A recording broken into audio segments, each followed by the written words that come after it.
thank you for having me. I'm really glad that I survived those treacherous steps. My name's Jess. I'll tell you guys a little bit about me. We'll get one thing out the way. First up the top, I'm the proud grandchild of immigrants. Thank you. I was going to say, anyone else that didn't cheer, I can feel your assholes clenching. It's fine. They're not after your jobs. They're dead. So, and I'm lazy, so you don't have to worry about that. I'm like half and half, and some people have described my heritage as like spicy white. But I'm half Italian, so it's more like oregano white. But it causes a lot of tension, this cultural divide in my family. So my mum's English, her pronouns are scone, and my dad's Italian, so his like, hey, oh. But it causes a lot of tension. Like my parents have been married for 30 years. That's about, what, 6 World Cups worth of beef? Like it runs deep in my family, the low-key xenophobia. It came to a head one year when it was the Euro Cup final, Italy v England, and Italy won all penalties.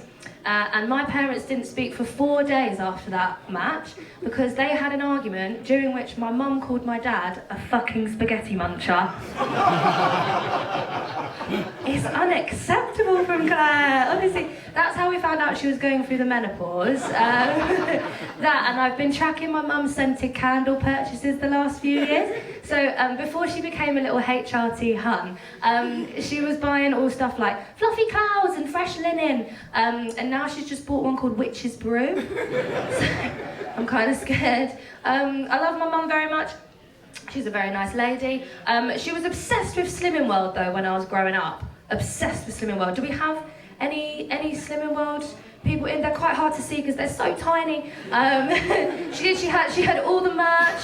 She had like the ready meals and like the weight loss journal and like all of the milestone stickers. She could keep track. But she got so wrapped up in it all that she'd get them confused with the ones that went on my behaviour chart as a kid. So like I'd go up to it, I'd be like, sorry mum, lost £4. I worked really hard for that pocket money. Do you know, that dishwasher didn't empty itself though, did it? No, my mum was very nice. She's obviously married to my dad. They're still together, probably against their better judgment. But my dad was really good with me growing up. He gave me a lot of confidence, probably hence why I'm here in front of all of you now.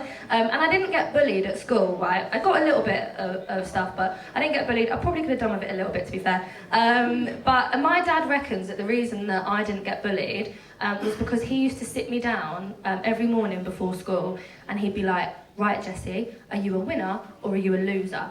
And I'd have to be like, I'm a winner. And then he'd say, and why are you a winner? And I'd have to say, because I'm a Perillo, right? Which is a very sweet sentiment, but what my dad failed to understand is that my family have absolutely no street cred whatsoever.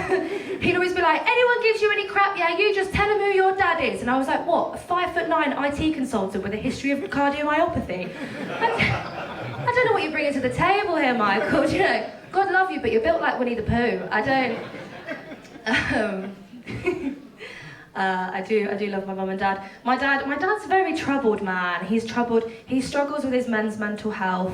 He struggles with his men's mental health, and I think it's such an important cause, right? And I don't think it's getting enough attention. And the reason why I don't think it's getting enough attention and being taken seriously enough is because of the way that we treat it between the genders, right? Because like, as a woman, I'll go on to like Instagram, for example, and there'll be a lovely little thing that says something like, hey queen, hey gorgeous, angel, baby girl, love of my life, whatever you're going through is gonna be okay, all right? Because I've got you, I'm holding this space, whatever that means, and it's gonna be all right. And as a woman, I'm like, oh my God, thanks girls, really needed that. But men don't have that, right? It's probably one of the only privileges that men don't have, but they don't because for some reason, men's mental health, the way it gets treated, every campaign I've ever seen, goes like this. It would be like a grey ripped poster at a bus stop, and there's like a guy on the poster and he's got his head in his hands and he's like sat on the brick wall in the middle of an industrial estate. And there's other pictures on the poster. There's like maybe like a hammer and some screws, or like maybe a burger. Like definitely a picture of a hole punched in a wall. And then in the middle, it's just got like etched into it. It's like, oi oi geezer, do you feel shit? Don't be gay. And that's it. That is it. And everyone's like, why are men killing themselves at alarming rate? We made a poster. It's not enough. It's not good enough. I like to think of mental health as in like different stages of the X factor. Because I've got OCD, which stands for overly cute disorder. No, it doesn't. It stands for crazy. And like I like to think of it like the way that I cope is sort of like it's the X factor. So like the auditions are kind of like general low mood, like worrying, and then you get into like boot camp, which is kind of like depression, anxiety, and then you get to judges' houses, whereas like that's where I'm at the moment, kind of like OCD, bipolar, and then the live shows that really ramps up again, so it's sort of schizophrenia, psychosis, and then if you get to the final, you get sectioned. So I can dream, a girl can dream. What else have I got to tell you guys about me? Loads. You might be able to hear by my accent, I'm not actually from Manchester, but I have lived here for a long time. I studied at drama school here, which I don't really know why I did that. I think I must have blacked out on my UCAS form. It wasn't for me, all this drama school wanky actor nonsense. It was crazy, right? They used to get us, I had to do animal studies, right? And then we went into lockdown halfway through my first year, so I had to do animal studies on Zoom. And just to give you a little vignette into what it was like, just imagine me on all fours pretending to be a jaguar in my shed.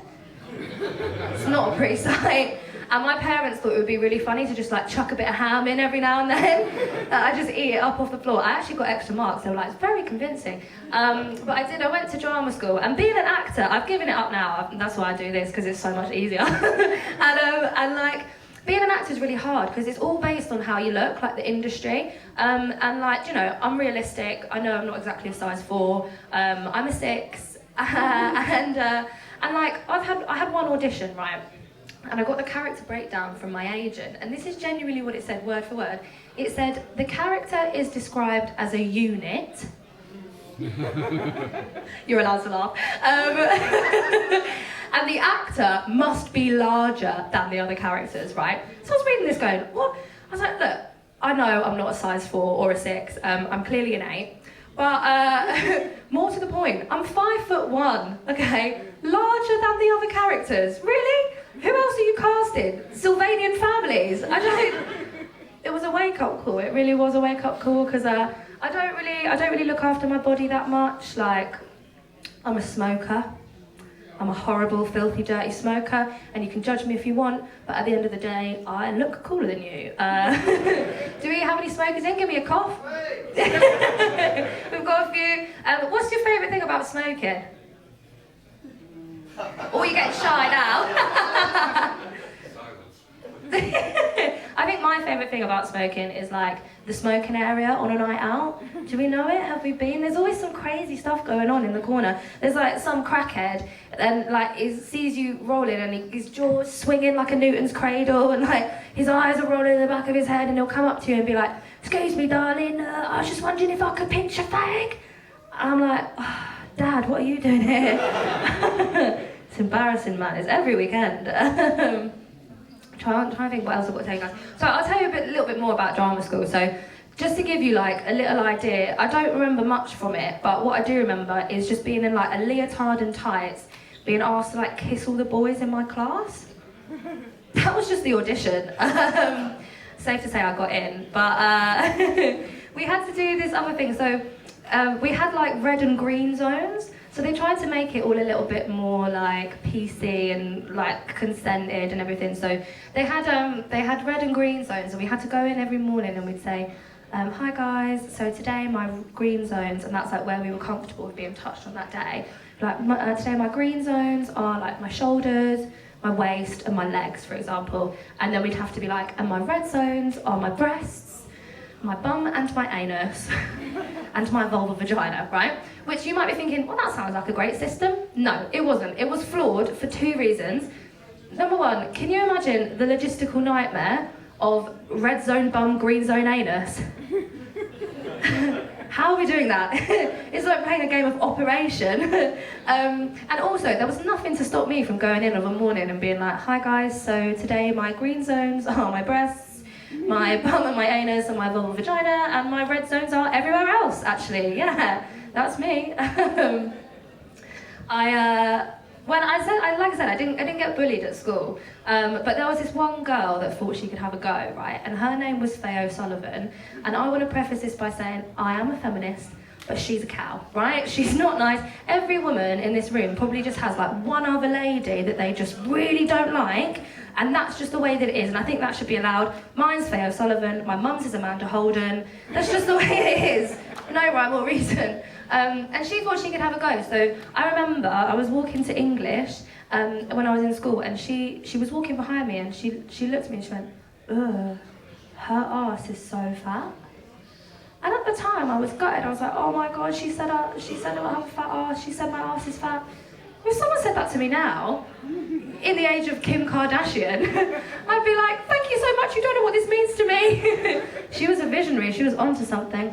How much time I've got left? So speaking of Faye, I don't really know much about her these days. Like we're not in contact. I kind of just live like vicariously through her Facebook. But I found out that she's got her own home beauty salon. So she's doing pretty well for herself. Waxing funnies in a garage for a living. I'm doing this. You know, who's the real winner? No, it's her. She's getting way more pussy than me. I'm going to leave it there. Thank you so much for having me. You've been amazing.